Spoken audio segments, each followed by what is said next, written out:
bông việt bông sầm lạnh cái xa bài bông cái xa bài co bông việt ai bông việtនេះគឺជាតន្ត្រីរបស់សុខដារីមិច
នេះគឺជាតន្ត្រីរបស់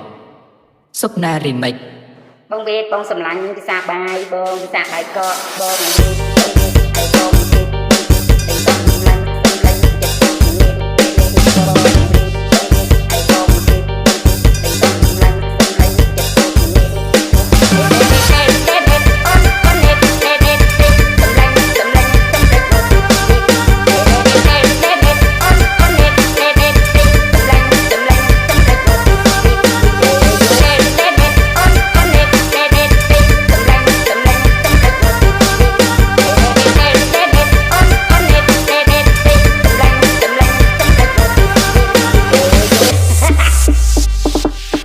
ngọc chậu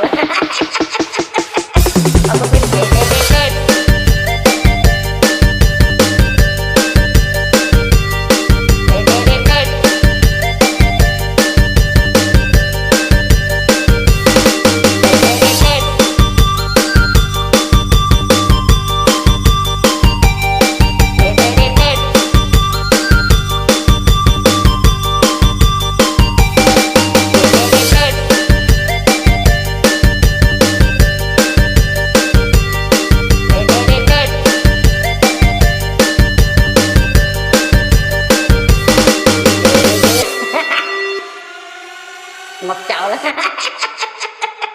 mà bông viết đây xâm lan